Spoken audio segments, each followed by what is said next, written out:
That's a good one. That's a good one. Oh, God, it's a toad, son. It's a toad, dude. Let's go. I wake up to a little bit of drool on my pillow, feel like it's gonna be a bad day.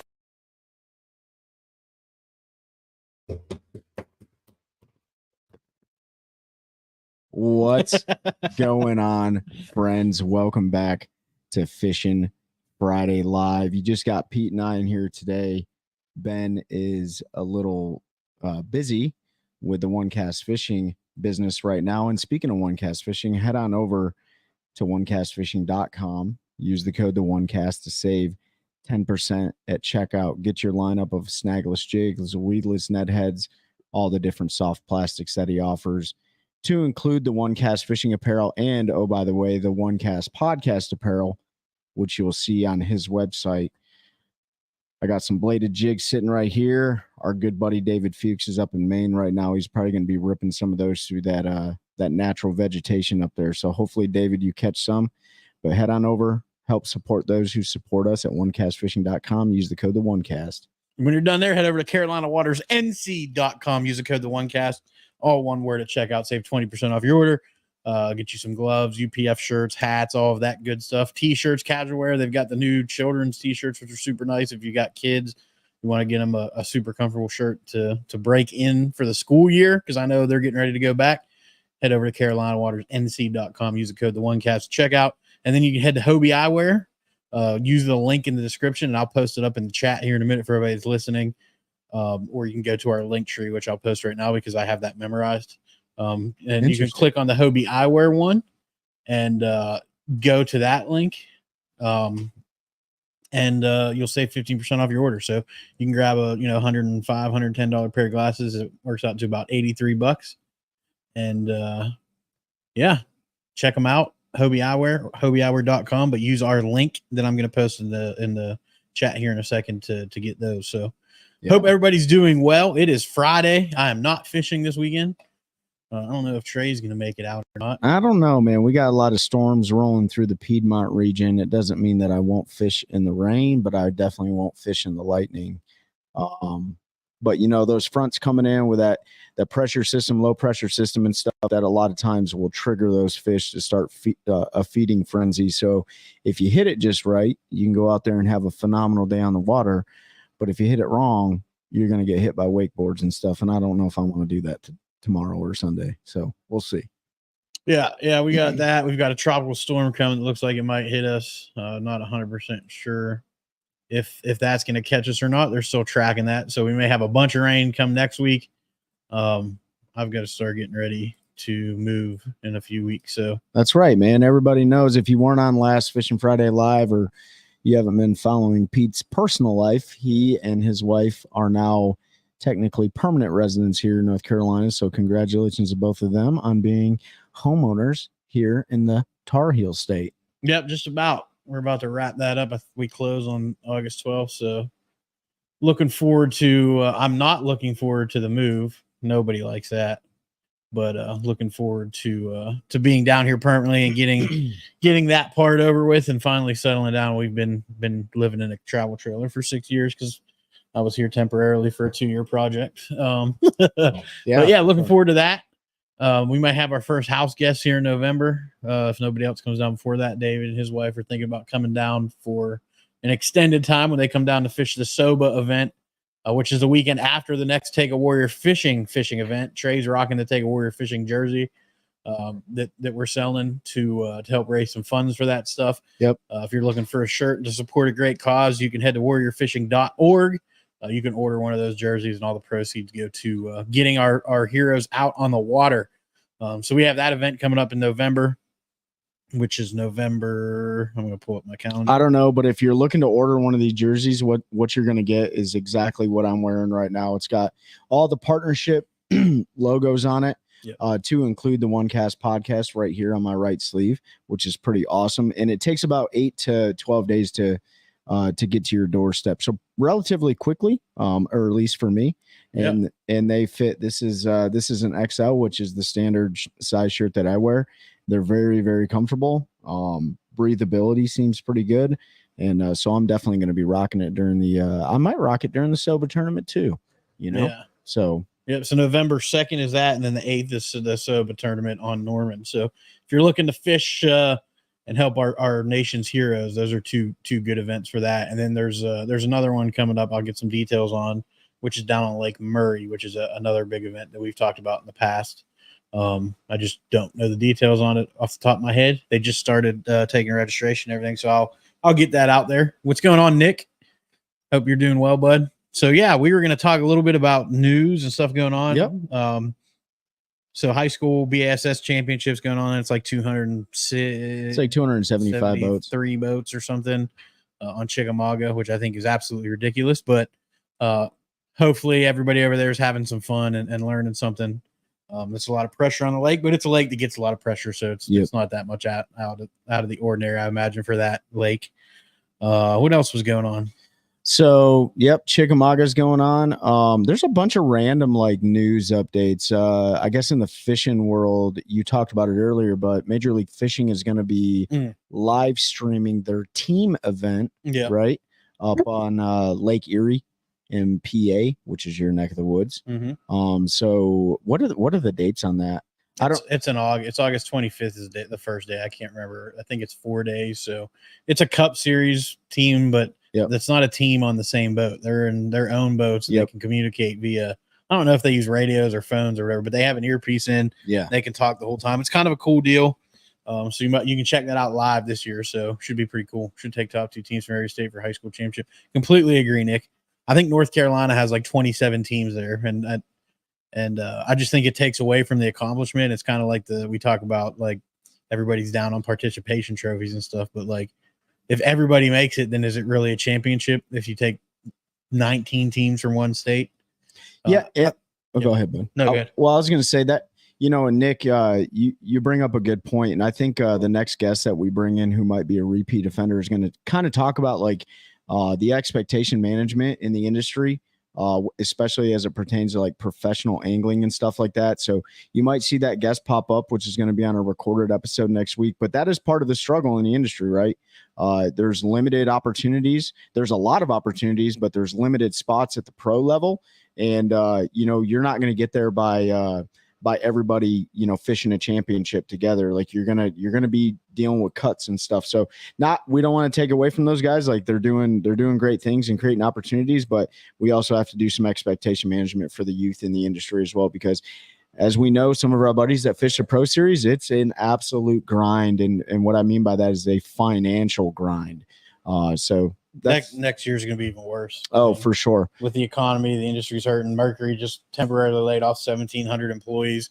And that was 100% related to the industry as it sits right now, and decrease in boat sales, and boat manufacturers are cutting production for 2025. So Mercury had to lay off because they just don't have the motor orders to go on those new boats, and folks aren't repowering unless they absolutely have to, which normally you get folks that repower every so many years, and they're just not doing it right now with the economy. So money's going to get even tighter come next year in the pro fishing world, unless they find a way to get non-endemics back in a bigger way. It's going to be tough because that marketing money is going to be something that gets cut as well. So and you mentioned that Mercury thing, lower boat price. Yeah, they might, Nick. I don't know with interest rates right now. That's the biggest thing. Like, it's not that people don't want to buy, but when interest rates on a boat are 9, 10, 12, 14%. I know somebody with an over 800 credit score, which like 830 is perfect. They were like an 820 something,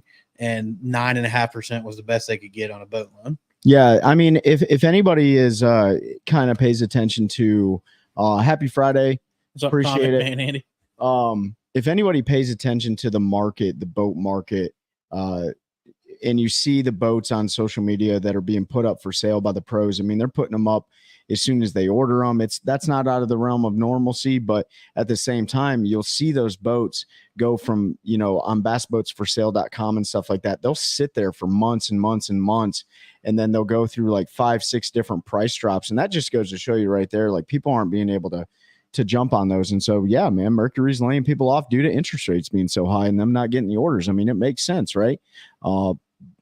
Does that mean it's going to drive down prices? Couldn't tell you. No, it's not. Yeah. We've been saying for 20 years boat prices were going to come down, and it's been 20 years and they've just continued to climb. Anytime you have a luxury item like that, I mean, unless people just stop buying because of prices, which isn't going to happen because you have people that have more money than sense and they don't mind going out and spending $110,000 every year on a depreciating asset. It's not an investment, folks. Vehicles and boats are not investments, so don't ever tell yourself that's what you're doing. Depreciating asset, there's people that are going to spend that money every year, and it's going to continue to keep prices going up because, I mean, a boat company, how many $100,000 boats do you need to sell a year to keep your doors open? Probably not a whole bunch. Probably not. You look at the smaller independent boat dealer manufacturers like Phoenix, and I say smaller, I mean, they're still pretty big, but Phoenix, Skeeter, Falcon, those types of companies. I think I read something that Phoenix only makes like 70 new boats a year, or something like that. So the market's small, and people buy what they buy, and if it's already cutting a small market, it's only probably going to drive prices up. Yep. Even used boats out of the 80s and 90s still carry some great value because of build quality. Yeah, they do. And right now the used market's cooling a little bit, but it's still pretty high. Speaking of old boats, more than that on the wife, and she has lost value. Jeff, I hope your wife has what? Yeah, that was that was rough. So comic man Andy brought something up that I saw this the other night, and I don't know if you guys saw this, just kind of perusing through the net aimlessly. But a guy bought a house and he found was it a 1980s Bassmaster Ranger, right? In the garage. And it had just kidding. I figured had a number on the windscreen. It ended up being one of the original Rangers that Rick Clunn fished the Bassmaster Classic out of. Man, talk about that boat holding some value. I bet you that thing will go for hundreds of thousands of dollars. How cool of a find would that be? That'd be cool, yeah. I mean, come on, man. Yeah, the 80s, 90s boats, the late 90s, early 2000s are where they're really holding value, because that was when they went to composite trans and stringers, so you didn't have the wood that rots out. So those boats still go for pretty good.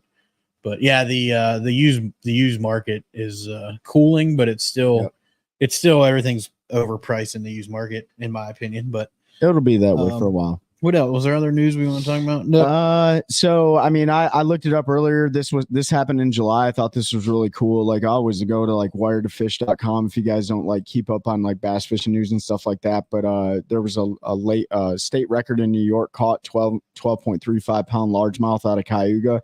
Thought that was really cool. But we posted the question last minute on the community page on Facebook, and please hit us with any questions that you guys have. We asked what topics people want us to bring up, and somebody posted about local news. For local news, right? The slot limit is finally gone on Sharon Harris, so this question is related to that. Go ahead, Trey. So Paul Stevens asked, now that the slot for Sharon Harris is gone, do we believe that clubs are going to be hammering the lakes this summer for fishing tournaments? Not this summer, because their schedules are already done. They've already pulled their ramp permits and everything. But next year. So do I think people are gonna like put pressure on the lake? Absolutely. In fact, that 16 to 20 inch slot limit was the reason that a lot of tournaments didn't fish that lake. Yep. Because you can go out there, and if you understand how to fish that body of water, you can have a good solid 16 to 19, 20 pound bag, depending on what you're catching, right? And that's pretty consistent on that body of water. The problem was most of those fish fell into that 16 to 20 inch category, which deterred a lot of people from going there, because you would see, 9 pounds win with 5 15-inch fish, or some guy would, catch an over here or there. But, we talked about it on many episodes before. The more bass you have in a lake, and they're all competing for the same bait fish, right? And it stunted the growth with the catch weigh and release, or the catch and release. Got it. It helps keep some of those big bass in there, but the problem is we weren't keeping, or there wasn't enough natural attrition with those mid-sized bass. So now that slot limit's gone. So do we think it's going to put pressure on the lake from a tournament perspective? 100%. Right. Speaking to the District 3 biologist, it's a good thing. And Harris wasn't the only lake that was removed from the slot limit. I think Lake Randleman was also removed. But here's a really good point that Pete brought up earlier. No matter what you do, no matter who you talk to, go to your state's organic DNR or Wildlife Resource Commission page and look up the actual creel limits, because we got a bunch of messages about this. I know Pete did. I know I did. I'm sure Ben did. People are asking, hey, is there some formal documentation that shows that the slot limit is being removed?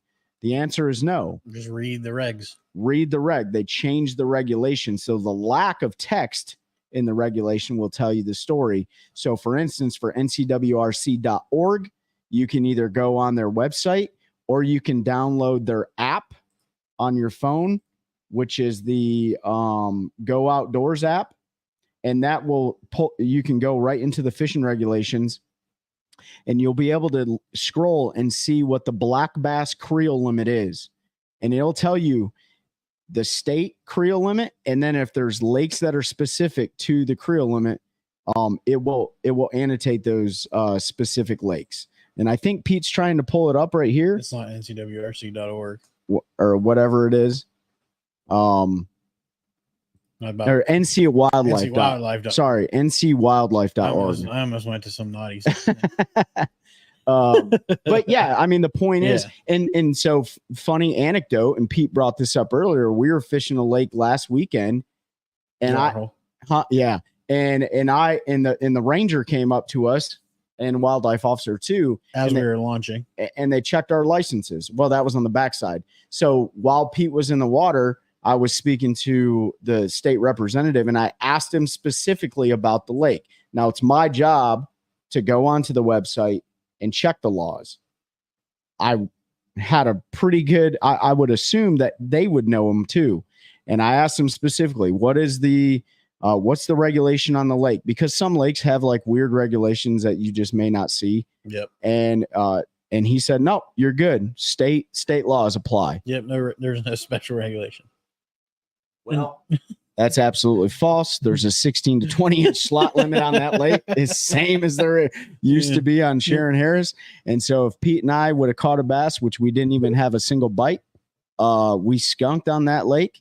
And we caught 2 fish. They just weren't bass. Yeah, well, they don't count. Yep, didn't get to put a fish in the boat. We if we would have put largemouth in there in our live wells to, I don't know, take pictures of them at the end of the day or whatever, which I don't do, which some people do, some people don't, we would have been breaking the law and it would have totally been our fault. They do usually have it posted at the launch, but there wasn't anything there, so it was kind of a last minute deal. We decided to go to this lake and check it out, and probably never go there again. No, I mean, we're going to go there again after talking to the guys. There's definitely good ones there, but it was not ideal conditions. Yep. But yeah, they had a slot and we didn't know. And if we just check your reg books, if you go to New Body Water, look at the reg book for whatever state you're in, make sure that there's nothing special going on that lake that'll get you to bind. I'm not going to say what lake it was. Nick just kidding. It was Lake Phelps. Yeah, it was Lake Phelps, man. It's like 3 foot deep, the entire lake. It is the second largest natural lake in the state of North Carolina. Here's something else I thought was interesting. You know, we talked about Alabama spotted bass and stuff like that in the state of North Carolina, not to be confused with the native species of spotted bass, but the new river in North Carolina and portions downstream of the Grayson Dam have an actual slot limit on spotted bass. So I'm not going to read it, but go to northcarolinawildlife.org if you're an NC local person and check those rules and stuff, because I had no idea, because it was like spotted bass, no limit on them, right? Well, that's not the case for certain lakes. So just get smart on your local That's because laws. those are the river where the native spotted bass are, yeah. Yep. They're not the Alabama bass. None of the lakes have limits on them. But yeah, still check your regs so you don't do something stupid. And I'm surprised they did that, because part of said Bragg has weird rules for every pond. Absolutely, they do. I'm sure they do. But yeah, it was Lake Phelps, cool lake. I'll go back when it's clear, probably to bedfish. But it was like literally like 4 foot deep, the entire lake. It's just a big circle in the middle of nowhere. we had gone down to the river and mashed them all morning and decided we wanted to go try something different. So we pulled out at like 11:30, 12 o'clock. No, it was like 11:15. Yeah. Took her out over old Lake Phelps and chugged around there for a little bit. It was milky, so you couldn't see the grass lines, which apparently is what you need to fish. And we couldn't see them because the wind was blowing 402 miles an hour out of the north. And Yeah. But if you guys are Lake Phelps, if you've ever been to Lake Phelps or you got a buddy that fishes it, we're never going to go there on the reg. But if you have any intel or any information that can help somebody catch a fish on there that you're willing to share it with the group, man, because that place is an interesting body of water. How did we do at the Roanoke, we Jeff? mashed them. Yeah, we mashed them. I mean, frogs in the pads, man. Frog and buzzbait. Yep. I cut everything on a buzzbait. Hey, Mom. My mom is watching from Kalamazoo, Michigan. Hey, Mom. Mock Jesus. That's right, David. Yeah. But yeah, so that was fun. And that's really everything in the industry right now. So yeah. There's other random news, but nothing really important there to talk wasn't about. anything super. We've got elites coming up on the Northern Swing, which is always fun. Yep. You'll get to see some big. I mean, everyone's watching the Olympics right now, dude. You know what I mean? I haven't watched any of the Olympics. Yeah, The only thing I haven't watched seen was the turkey guy that just rolled out there. Comic Man Andy, you're also in Kalamazoo. Oh, nice. All Trey's right, from man. Kalamazoo. Well, hey, Kalamazoo in the house, man. Mom, Comic Man Andy said hi. He's live he's watching on YouTube right Up in now. Trey's native land of Kalamazoo, Michigan. The old zoo, man. We're from the He's the 269. second most famous fisherman to ever come out of there. That's not true. There is another Kalamazoo angler on the MPFL. His name's Angel Rosario. I never heard of him before, but I mean, you know how it is, man. It's like being from Jersey, David.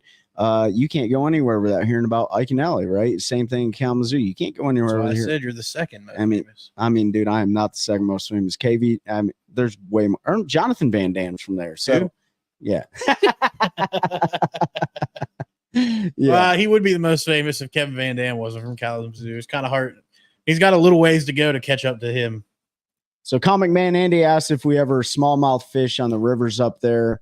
It's been a long time. I never targeted smallmouth. I've caught them up there, but I was more of a multi-species guy. I didn't really get into bass fishing until like specifically targeting bass until I got down to North Carolina. Which, by the way, Andy, if you ever fish North Carolina waters, be prepared to potentially be upset because it is a very, very different style of fishing and very specific to North Carolina. So if you can catch fish here, Andy, you can catch fish anywhere. I believe, anyways. I agree with that. But smallmouth are great, man. Gull Lake, Michigan. If you ever go out there, Comic Man Andy, go check it out, man. That's got some great smallmouth fishing, and then most all the lakes there have great fishing in general.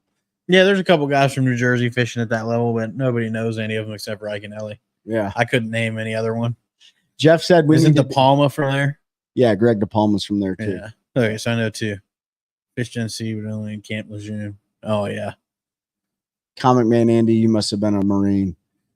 Comic Man Andy, was you in the Corps? Were you a Semper Fi guy? So What Jeff, was your favorite flavor crayon if you were in? red.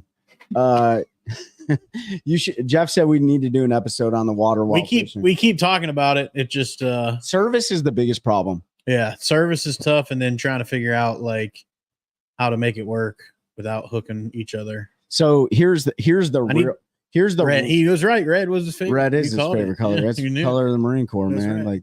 Like red and gold, baby.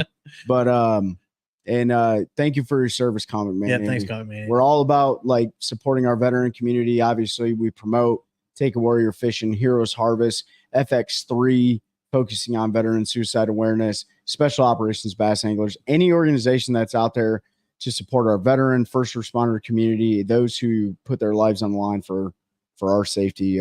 We always want to show them support. Absolutely.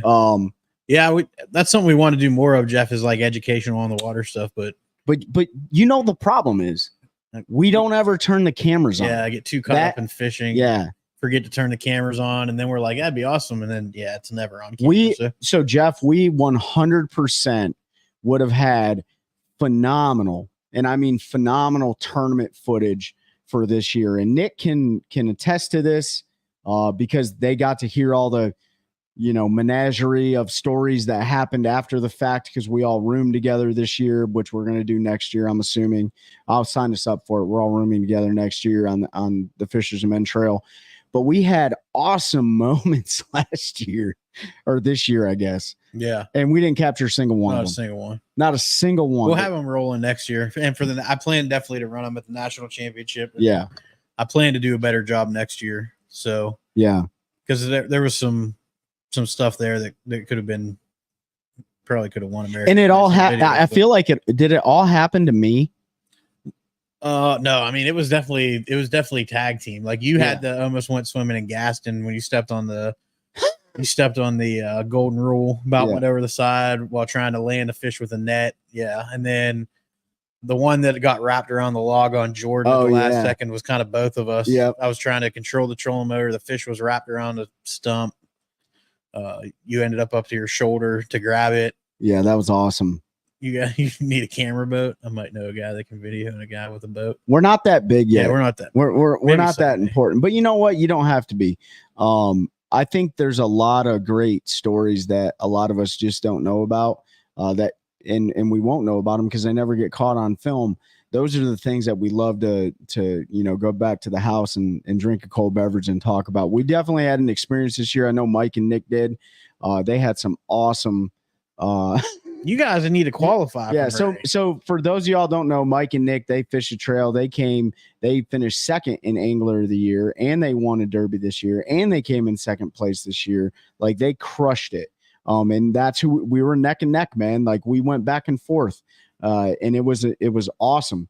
And so the house was the victor for the majority of the year. I mean, it was for the year, right?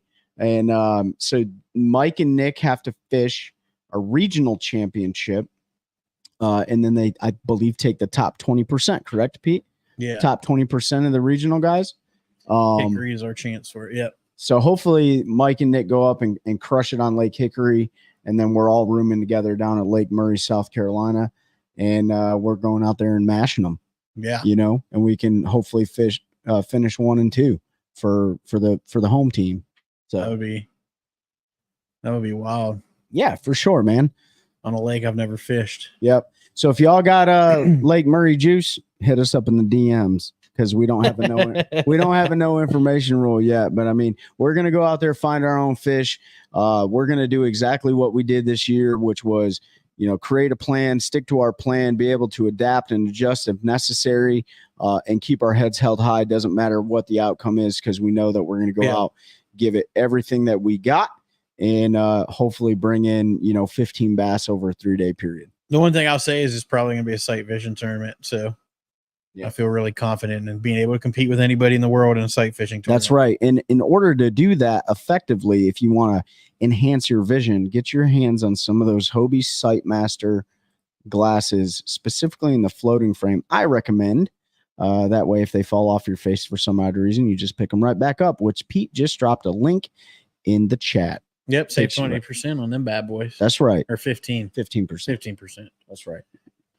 What else is going on? What else you guys want us to talk about? We're just sitting here. Top water. Cane walker, I'm a stick, donkey rig. Yeah, all the usuals. And then I know the Jackal Riser is another one that's super popular.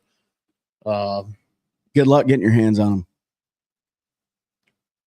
I know Trey doesn't hope, because he doesn't like when I get in sight fishing mode, but I kind of hope it's a sight fishing tournament because I like doing that. I hope there's multiple patterns. Yeah, I hope we can do a bunch of different stuff, but yes, you're right. Like, our sight fishing. Yes, Nick, deer season is a month away. I know I need to get some corn up. I don't know how much deer hunting I'm going to do this year. If we have a warmer winter, I might be taking some trips to South Carolina. I'm just saying, Nick. So we'll see. But I can make a weekend trip because the lake isn't too far away from us. So I need to go down there and get an area familiarization. It's because I've never been there before. We'll be deer hunting. Don't worry. It only takes 1 day for deer season for me to do what I need to do. And if it works out, then I don't usually need to hunt the rest of the year. We hunted a lot last year. We hunted way much last year. I want to hunt that much this year too. We won't miss opening day this year. We were on Gaston last year, and I had giant bucks in front of my trough, right in my, that was sickening. David Fuchs chasing smallies for the next 7 days. It's just kind of that lull time of the year in the fishing world, like water's heat, hot, air's hot. Tournament season's kind of at a lull, other than some of your clubs and stuff, Yeah, and your Wildcat tournaments, which that's another thing. Like if you guys are in an area that has like those typical Tuesday, Wednesday, Thursday, whatever night of the week Wildcat tournaments where they're like 5 to 9 or 5:30 to 9, that's a great way to look at the weights of those tournament results and figure out how good or bad the fishing is. And a perfect example of that is Falls Lake, right? So the Thursday nighter on Falls Lake took like 8 pounds to win. Yeah, it was 8 pounds. And sometimes it can take upwards of 18, 19 for 3 fish to win. Yeah. Yeah. So it's the dog days, time to slow down, downsize, do all that stuff. It'll be interesting to see this Wednesday, the Wednesday nighter on Harris, and what that looks like now that the slot limit's gone. I might be there. Yeah. Thursday nights at Tillery also 6 to 9. Yeah. Yeah. Nick, I don't know if you mind me sharing or not, but Mike, I don't know if you were with him, but Mike Nadeau caught a spot on Tillery. Did he really? A pretty good one. Yeah. It's no longer with us. Yeah. It's with the Lord now, but yeah, I hadn't heard of any being caught in Tillery, but it's 100,000%. He confirmed tongue patch and everything. He sent me the picture. There's no doubt about what it is. So I don't think they were in there, but they are now. The one he caught was a pretty good one. So if that one was in there at that size, I'm trying to find Nick's text message so I can show you the picture. Yeah, right there. Old Tillery. Oh yeah, that's a 100,000,000% spot. Oh wow, look what he was doing to catch him too. Yeah, Mikey's learning. Mikey's out there learning a little forward-facing sonar there, bud. Got a whole set of one cast flipping jigs to test out on the rivers up here for smallies in the dead summer. Awesome. They've caught a bunch of smallmouth in Minnesota and Wisconsin and other places. So they should do you well, man. Looking forward to you can share Ben with that. So we can catch all 3 now, spot, large, and smallie. That's true, yeah. For now, the smallmouth will be gone. Yeah. And I know there's not a ton of them in that lake to begin with, but there are a few. Tillery's a fun lake. I want to make a trip over there one of these days and just to get fun fish. I love the way they school on that lake, and you can catch them in the middle of the lake on top water in the middle of the summer. I forgot to bring up a topic that Seth asked us to bring up. Seth Micah, while we're talking some local stuff. All right, so here's local stuff. So if you're local North Carolina angler or an outdoor enthusiast or whatever, head on over to that ncwildlife.org page. Check out their news stories. They just did one of the largest aquatic vegetation planting operations in one of the city lakes here, which is Lake Grandma Bain. North Carolina Wildlife is working diligently. They're listening to the anglers about bringing vegetation back into our lakes. Native vegetation, not invasive, right? Which you guys all know, like hydrilla, the species of hydrilla that's in a lot of the lakes. We all know it's amazing. Don't ever tell anybody about it because where there's that hydrilla, there's usually good bass fishing for the most part. Yep. But he wanted us to bring up the fact that they are working. They're listening to what the anglers have to say. However, they also rely on the anglers to provide information. One of the pieces of information and labor. They need volunteers. If you don't have anything going on, and that's the thing, I asked them specifically, I say, what is your volunteer turnout looking like for people showing up and helping out with planting aquatic vegetation? A lot of universities, Boy Scouts, different organizations that are conservation organizations, they're showing up, but anglers aren't showing up, right? And I know I'm guilty of it. We're all out there probably fishing. But if you find time, that's all they're asking for is if you can donate some of your time and labor to help planting some of these native aquatic vegetation species into our lakes. So they just did a giant plant in Grandma Bain. Yep. They're also looking for you to help them out on where to plant the vegetation, right? So they're looking for softer bottoms in low in less traveled areas. For instance, like maybe your giant flats on your lake that used to hold vegetation or have never held it before, but you would like to see it there. He asked specifically, like, hey, if you can send grid coordinates or a screenshot of maybe your Navionics or Lake Master map where you'd like to see that vegetation. They got some initiatives and they're looking at additional funding, and I won't talk anymore on that. But there should be some good things in the pipe for NC Wildlife to help us out. But they need our help too, guys. So if you have that knowledge, you're out on a local lake of yours that you want to see vegetation be planted in, provide that feedback via an email on the ncwildlife.org website. Yeah, or just reach out to Seth directly. Or reach out to Seth. And directly. It's way easier to find that stuff, like the plantings and stuff, on Facebook.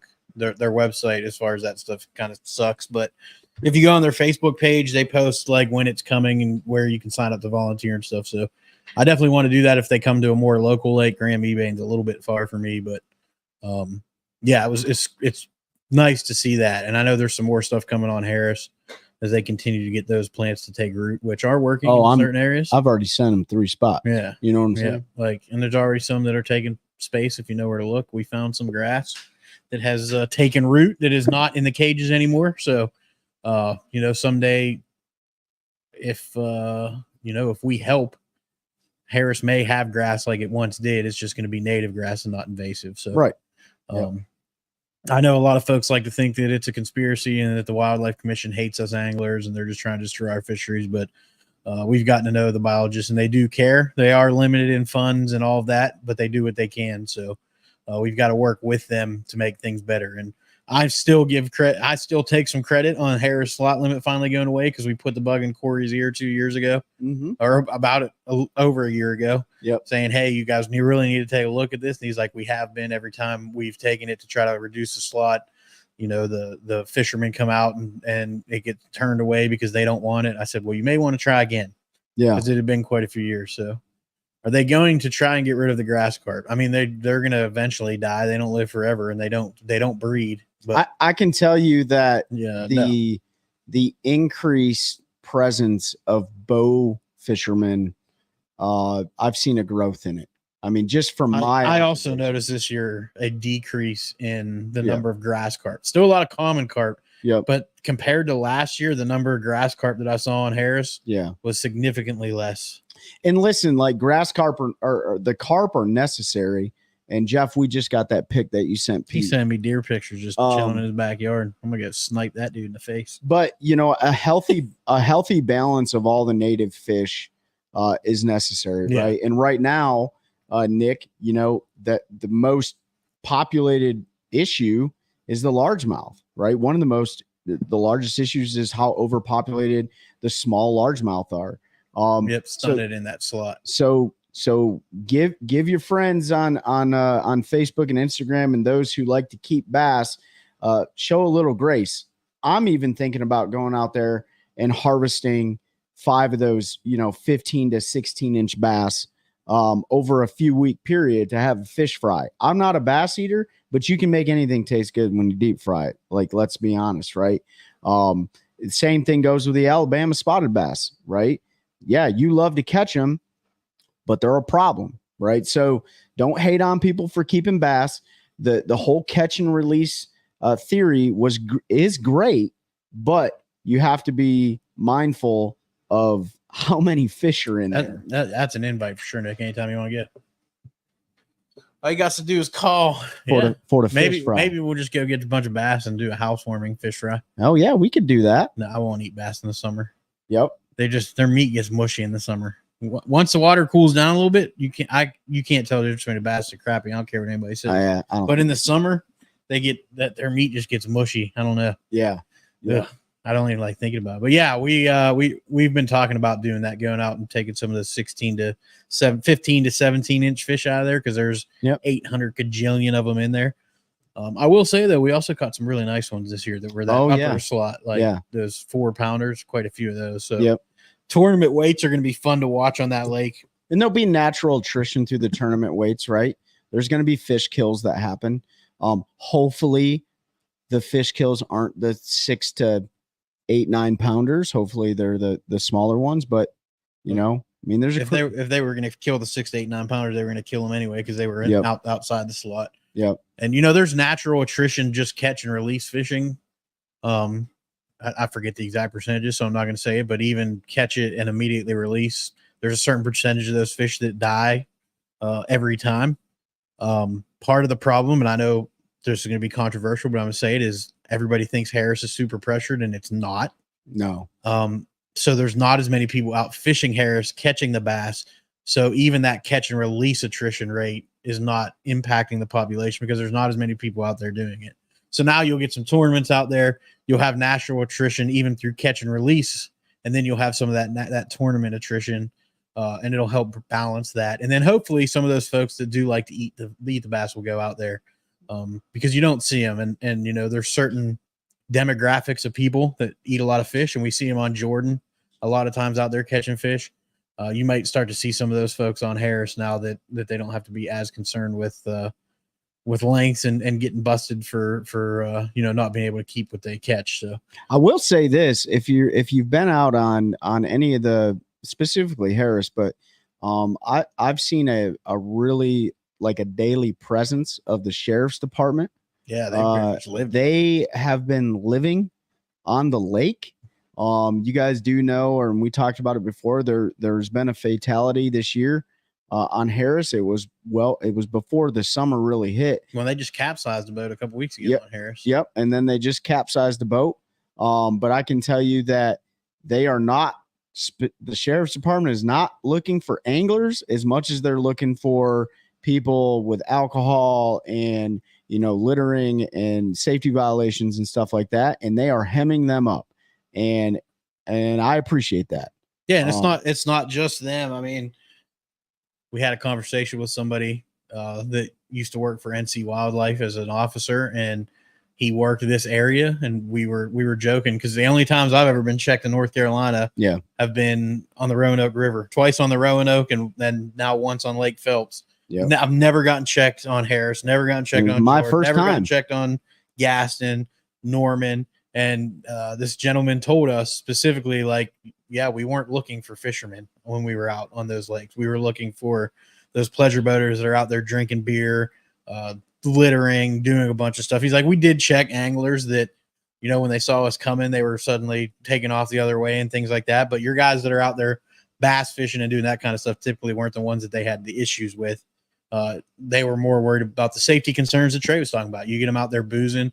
I don't know if we've talked about it, but we don't have porta-johns at Harris anymore because of the folks on the 4th of July decided to use it as a dumpster and filled it full of trash and just, it was disgusting. And so rather than clean it and put it out there, they just took it away. So now there's no porta-johns at Sharon Harris anymore, thanks to people not being responsible. So I'm not just going to blame the pleasure boaters, even though we think a large portion of it is that, because I mean, everybody sees it, but just be respectful. If you have, no matter where you're at in the country, respect what you're provided with. It is, yes, it's our resource, right? Like, yeah, littering and what's up, April? Hope you're doing well. Hey, April. It is our resource, God given, right? Like, we have a right to use our natural places, but part of that, and the reason we have government regulation now, is because people aren't responsible enough to take care of that stuff.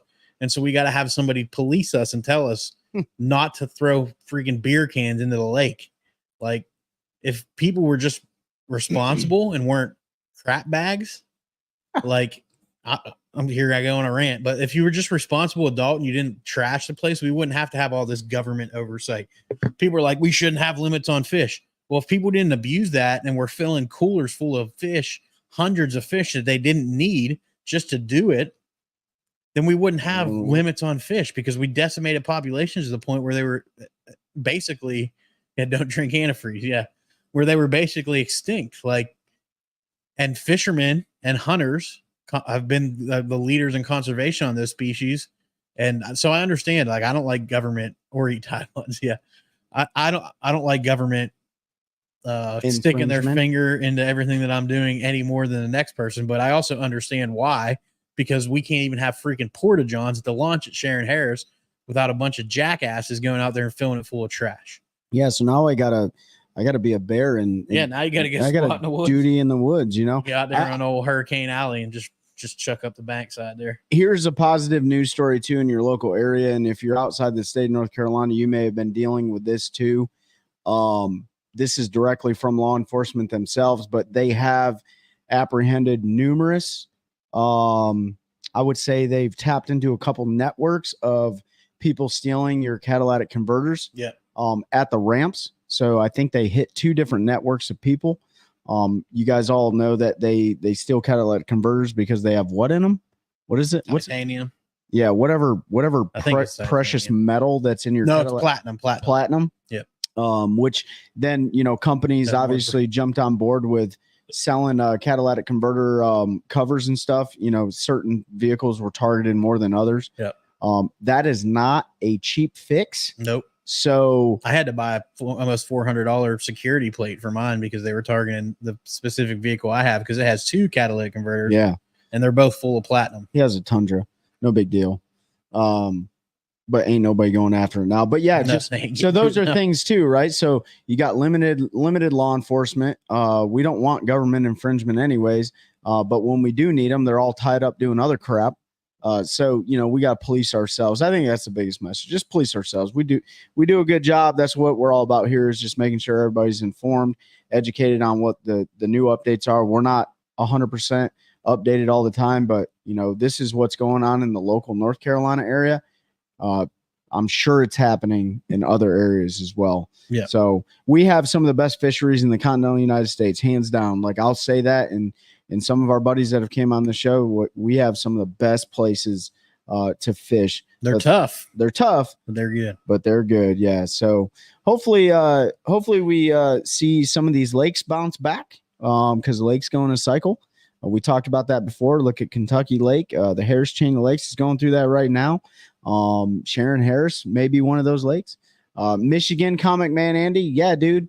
Like, being from the zoo, it's a zoo for a reason. Like, it's crazy up there.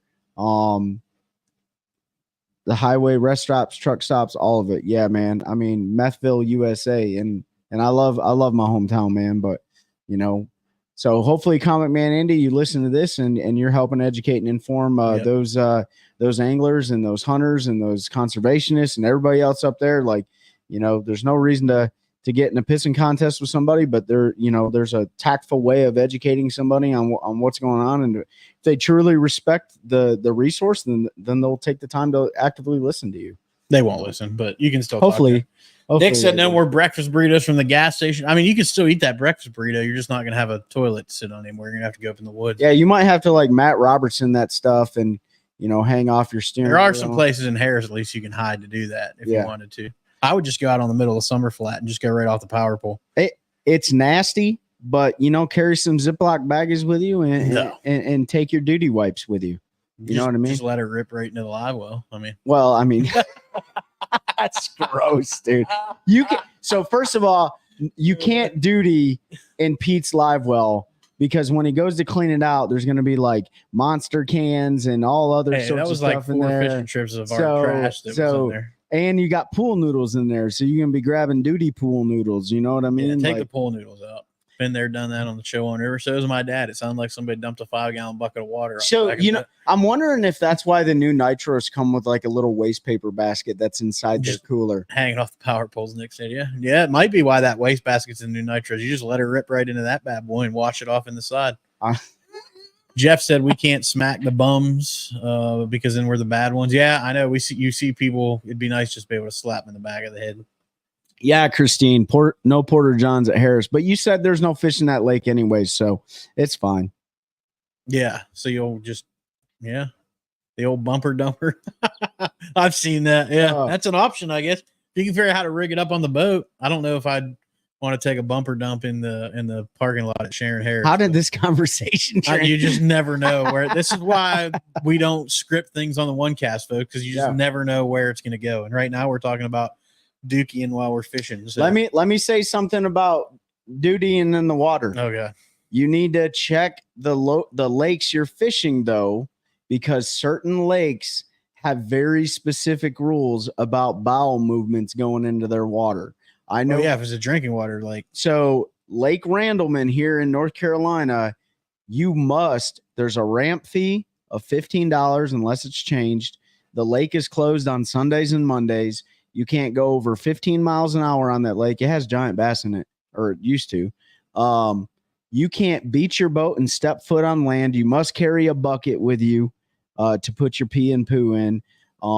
And also, no matter where you're at, you start hanging your butt over the side of the boat, somebody could see it, man, and call the cops on you. So you need to be very, very careful. I will say that. Comic man, I was just talking about metal Folgers cans like 2 nights ago with my wife and how much I miss them.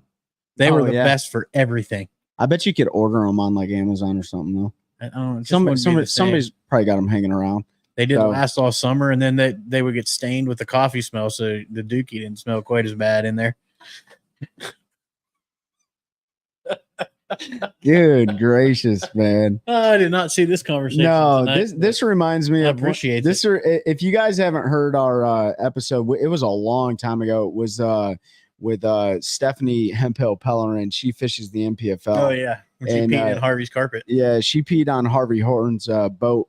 But she also had like a drone flying over her that she didn't know about or something like that. Somebody came around the corner. Yeah, somebody came around the corner. So, it happens, man. A little spike it action went on the carpet. You can't, there's no way you can tell me you haven't been peeing off your boat thinking you were safe. And then all of a sudden here come a boat around the corner and you had no idea that there was a nature trail. Yeah. Oh man, I did that multiple times. I didn't realize all these lakes. The first time I did was at Harris. I was just back there. I was up north towards they have the trail up there near the on the right power side. plant on the right side. Yep. And I was just there like 5 feet off the bank, just hanging it out there, doing my thing. And all of a sudden I'm like, oh, there's deer coming. And then here comes these 2 chicks just out for a jog in the woods. And I'm just out there letting her go. So it's better than forward facing sonar talk. Maybe. What are we doing this weekend, Nick? I don't know. My sister, that's what I'm trying to figure out. My sister is coming down and her husband and kids for a family reunion for his family. So we're going to try to see them tomorrow for a little bit. And then I'm just trying to get stuff together to try to make this move as quick as possible. So that's my plan.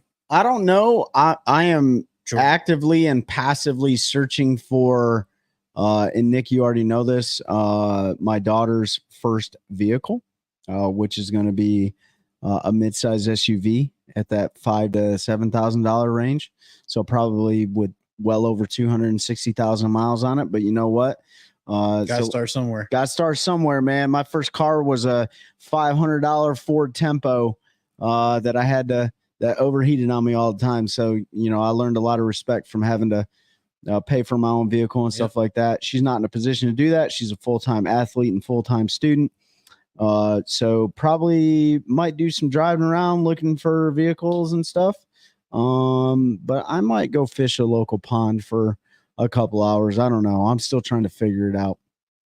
Jordan Nature Trails will get you. Yes, they will. And those silly disc golf course that I didn't know existed on there until I was dropping it. I didn't realize. Yeah, listen. In the middle of one time. Don't like end up up in the woods squatting. I was like, oh, this is a good place to take a dump. And then all of a sudden there's people throwing a frisbee. Yeah. And it's not, we went right back to this conversation. Don't end up on familywatchdog.org, dude. But the other crowd you got to watch out for is when they're duck hunting and you have no idea and you miss them. And all of a sudden you got bird shot flying past you when you're trying to do your business. So that's another one, but I duck hunt. So I usually look for decoys. I don't know. I know what to look for. What are all you guys doing? What are y'all up to this weekend? We know the Fuchs are up in Maine. They're going to chase some smallmouth for the next 7 days. What do you got going, Nick? You working this weekend? Jeff's probably fishing. Jeff's fishing somewhere. Nick's probably working. Comic Man Andy maybe hitting the rivers for some smallmouth. Maybe. I don't know if your guys' weather is good. I don't know, man. It's wide open. Probably end up at Jordan. Yeah, Probably. I always say I'm not going to fish, and then I end up fishing. So, Yep. but yeah, this is also going to be posted for later, so you can let your friends know so they can come. Fixing fences and making homemade pizza. I know There you where I'm go. going for dinner. Yeah. The pizza part sounds good. Comic Man, yeah. Comic Man Andy said, yes, sir, front moving through now. Well, that's what That could be good. Then you get a little post-run condition going up there. Go out there and schwack some smallmouth. Yeah. God, I miss brownfish. If you guys didn't know, if you weren't on last week. Oh, a wildlife show in Albemarle, yeah. Or you got nice. with Carolina Water. So if you're near there, make sure you go check out the wildlife show. I know Nick's going to be there. I don't know if Carolina Water's going to be there, but I know 911 Custom Baits is going to be there. So I had to burp. And yeah, if you're not throwing their buzz baits, you're messing up because I'm wackadoodling them. I might be fishing a tournament on Sunday, but that is to be determined right now. Cheat on me, bro? Yeah. I might be fishing a tournament on Lake Gaston on Sunday, but I'm waiting for a phone call. So we'll see. We'll see what happens. But if you weren't on our last Fishing Friday Live, we did our last giveaway, and that went to Zach. Yep. Right. So congratulations, Zach. You're going to get your box of jigs, and your Carolina Waters prize pack. I just messaged him to get a hold of Nick, and then Mike Johns and FX3 custom jersey. So yep. So congratulations to Zach. And we'll probably try to do a giveaway again, like I don't know, Thanksgiving time, something like for the holidays. We'll try to get some of our partners to throw some gear in, and we'll just thank y'all, with some stuff to thank you for supporting us to listen to the show. I know a lot of you have bought hats and shirts and stuff, and that's awesome. But just having you here is great.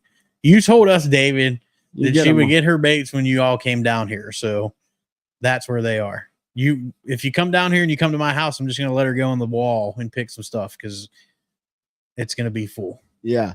So here's what we need y'all to do. If you haven't done it before and you're on Instagram and you're on Facebook, shoot on over to our community page, join our community page, follow our regular page. You can just type in the OneCast.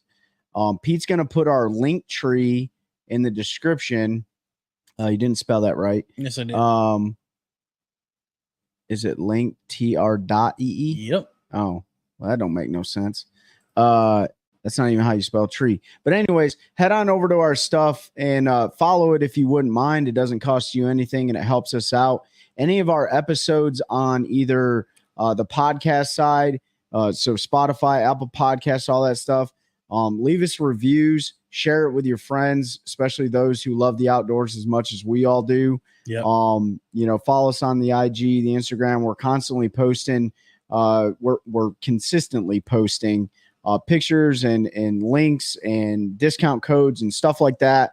And please use the discount codes. And I had this conversation. I won't name the name, but when we send the discount codes out, that's for a reason, right? The companies measure our reach using those discount codes. So we want you all to use them, even though you think you're helping the company out by not getting a discount and paying full price. We want you to use that.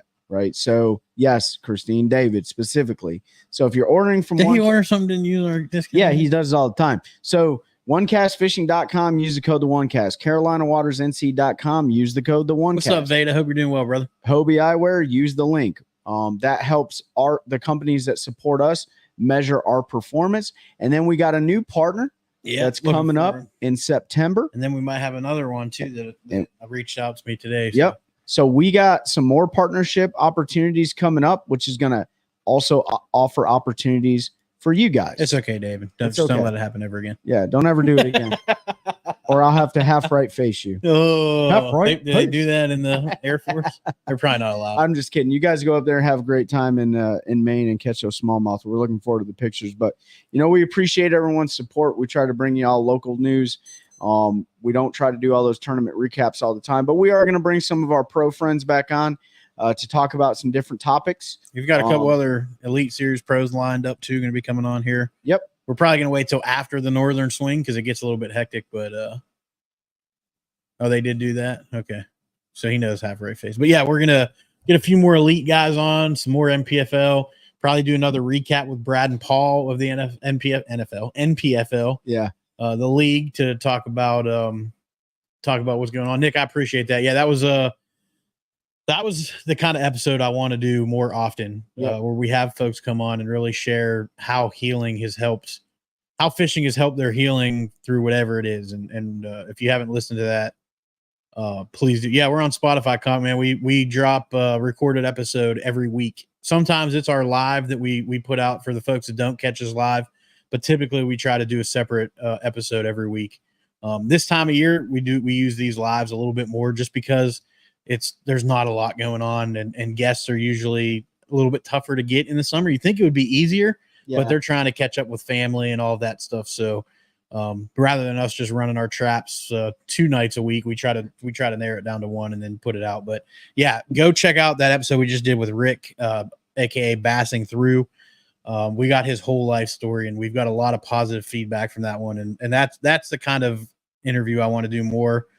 There's another individual I reached out to that battled addiction really bad. Like, I personally know this individual, and basically saved their life through fly fishing and moving out west, and now they're a guide and all of that. So trying to get her lined up. Super cool story, and going to see if I can get her to come on, because we want to share that as much as we can. You hear us talk about mental health all the time.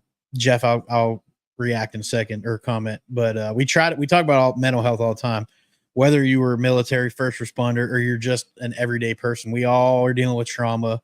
We all have stuff that haunts us, and we gotta break down that stigma that it's not okay to talk about it, especially as men. I know there's women listening too, but I know I was raised where you didn't show that emotion. You just gutted it in, and you did what you had to do.